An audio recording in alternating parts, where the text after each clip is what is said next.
The North American P-51 Mustang is remembered today as one of the greatest fighter planes of World War II. Sleek, fast, and with an unmistakable silhouette, it has become a symbol of Allied air power. But here's the twist that will shock most people. The P-51 was never designed to be a superior dogfighter. In fact, compared to nimble Axis fighters like the Japanese Zero or the German Messerschmitt Bf-109, the Mustang struggled in tight turns and close-range dogfights. So how on earth did a terrible dogfighter become the war-winning weapon that crippled the Luftwaffe, guarded Allied bombers, and paved the way for D-Day? The answer lies not in what the P-51 did in duels, but in how it transformed the entire strategy of the air war. To understand the P-51's role, we must first go back to the skies over Europe in 1942. The U.S. Army Air Forces had adopted a daylight precision bombing campaign. The plan was bold bomb Germany's factories, oil supplies, and transportation lines into rubble. But there was one deadly problem. American bombers like the B-17 Flying Fortress and the B-24 Liberator were being torn apart by swarms of Luftwaffe fighters before they could reach their targets. Casualties were staggering. On some missions, over half the bombers never returned. The Allied command knew they needed a solution, a fighter with the speed, range, and firepower to escort bombers deep into German territory. Without it, the daylight bombing campaign would collapse. Enter the P-51 Mustang. Originally designed in 1940 as a British request, the early Mustang models used Allison engines that performed poorly at high altitudes. At first, no one thought much of them, but when the Rolls-Royce Merlin engine was fitted into the P-51 airframe, everything changed. The Mustang suddenly became a high-altitude powerhouse, capable of speeds over 430 miles per hour, with incredible fuel efficiency that let it fly deep into Germany and back. Still, pilots quickly learned it wasn't built for tight dogfighting. Against a Zero or a 109 in a turning contest, it could be outmaneuvered. But here's where strategy beats tactics. The Mustang didn't need to win turning fights, it needed to win the war of attrition. The genius of the P-51 was its range. Before the Mustang, American fighters like the P-47 Thunderbolt or the P-38 Lightning could only escort bombers partway into Europe. Once they turned back, German fighters would pounce on the vulnerable bombers. With the P-51, suddenly there was no safe zone for the Luftwaffe. Mustangs could fly from bases in England to Berlin, escorting bombers all the way, and still have fuel left to hunt German fighters. For the first time, bomber crews had real protection. This single factor flipped the balance of power in the skies over Europe. But escorting wasn't the P-51's only contribution. Once over Germany, Mustang pilots adopted a new and aggressive strategy. They wouldn't just guard the bombers passively. They would actively seek out and destroy German fighters before they could even reach the bomber formations. Squadrons of P-51s roamed ahead of and around the bomber streams, intercepting Luftwaffe fighters as they climbed to attack. This aggressive fighter sweep tactic meant the Germans were forced into defensive battles, wearing down their pilots, their fuel reserves, and their precious aircraft. The Luftwaffe, once feared across Europe, was being blood dry. Here's where the misconception about dogfighting comes in. Yes, in a one-on-one turning fight, a Bf-109 or F-190 could sometimes outmaneuver a P-51, but Mustang pilots were trained not to fight on the enemy's terms. They used speed, altitude, and diving attacks to strike quickly and disengage before getting drawn into tight turns. This was boom and zoom combat. Hit hard, then climb away. Against a coordinated Mustang squadron, German fighters had little chance. The P-51 didn't have to out-turn the enemy. It simply had to outlast, outclimb, and out-strategize them. As the P-51 spread across the skies of Europe, the effects were devastating. Luftwaffe losses skyrocketed. Veteran German pilots were killed or captured in growing numbers, and inexperienced replacements couldn't match the skill or training of Allied aces. By 1944, when the Allies were preparing for D-Day, air superiority was critical. The P-51's relentless pressure on German air defenses ensured that when the invasion fleet crossed the English Channel, the skies above Normandy were nearly clear of enemy fighters. Without that dominance, D-Day might have been a massacre. The P-51 also had psychological impact. German civilians and soldiers alike began to fear the long-range fighters that could strike deep into the Reich.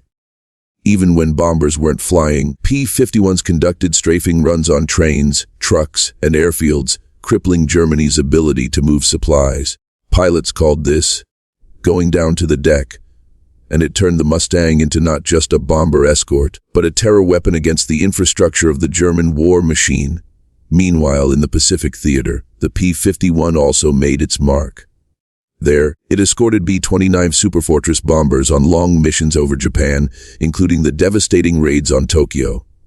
Again, its range was the decisive factor. Japanese fighters were agile in dogfights, but by 1945 the Mustang's presence over Japanese skies symbolized that the Allies could strike anywhere, anytime. The war of attrition had turned completely against the Axis. By the war's end, the P-51 had destroyed nearly 5,000 enemy aircraft in the European theater alone. Its reputation as a bomber escort and air superiority fighter was unmatched. But it's important to remember, the Mustang didn't win by being the best dogfighter in a one-on-one duel. It won by breaking the Luftwaffe's back through strategy, endurance, and overwhelming presence. One of the overlooked strengths of the P-51 was its ability to operate in large coordinated groups. American fighter doctrine emphasized teamwork, formation flying, and mutual protection. German pilots often flew individually, relying on personal skill and agility in dogfights. The Mustang turned this around by making group tactics lethal. Squadrons of P-51s could cover bombers while simultaneously sweeping enemy skies. If a German fighter tried to break through, he wasn't just facing one Mustang, he was facing 6 or 10. This cooperative style of combat made the P-51 far deadlier than its individual dogfighting ability would suggest. The statistics speak volumes. Before the introduction of the P-51, American bombing campaigns were near disasters, with some missions losing more than 60 bombers in a single day. After the P-51 entered service in late 1943, loss rates plummeted. Suddenly, bomber groups could strike Berlin, Leipzig, and Dresden with far fewer casualties. The Luftwaffe was being forced into desperate defensive fights it could not sustain. By late 1944, Germany's fighter force was so depleted that many bomber raids went virtually unchallenged.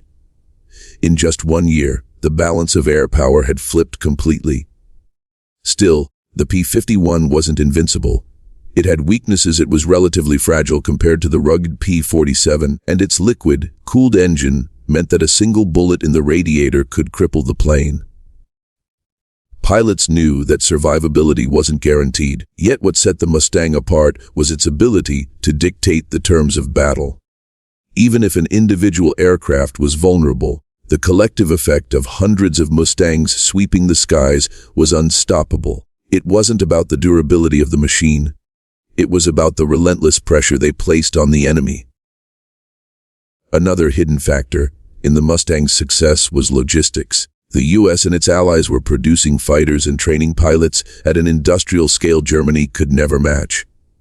Once the P-51 proved itself, it was mass-produced and deployed across Europe.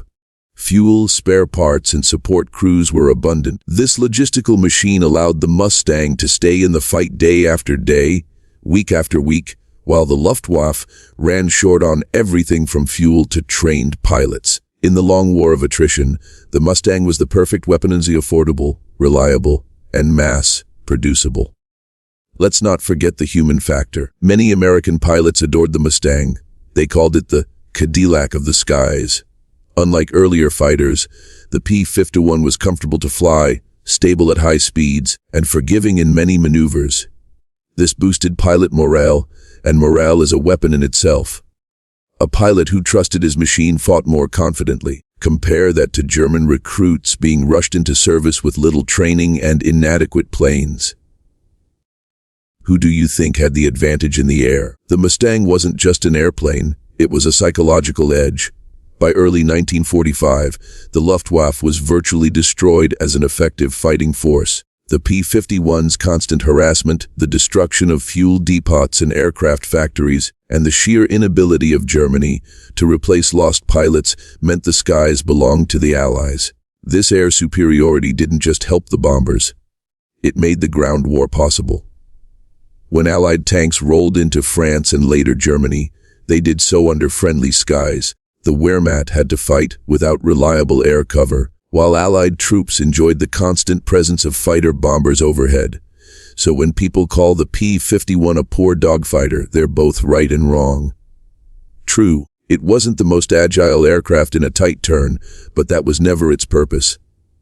The Mustang was designed, through luck, engineering genius, and necessity, to be a long-range escort, and in that role, it was unmatched. Its job wasn't to win duels, it was to win campaigns. It was to drain the Luftwaffe of its best pilots, protect the bombers, and break the industrial backbone of Nazi Germany. And in that sense, it succeeded beyond imagination.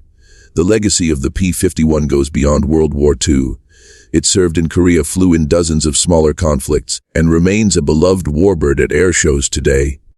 But its most important legacy is strategic. It showed the world that air superiority isn't about flashy dogfights.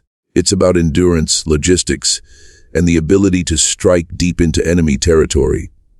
The Mustang redefined what a fighter should be, paving the way for modern jets designed with range, speed, and versatility in mind.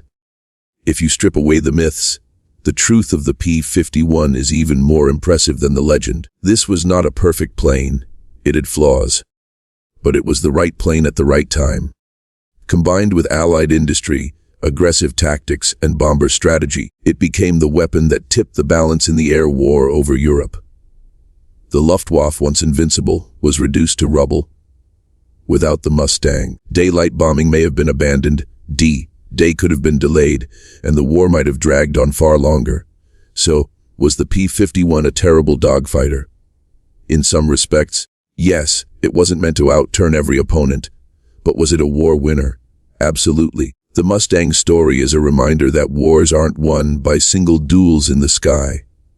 They're won by strategy, persistence, and the ability to adapt. The P-51 wasn't just a fighter. It was the spear that broke Germany's air force and cleared the skies for Allied victory. And that is how a terrible dogfighter helped win the greatest war in history.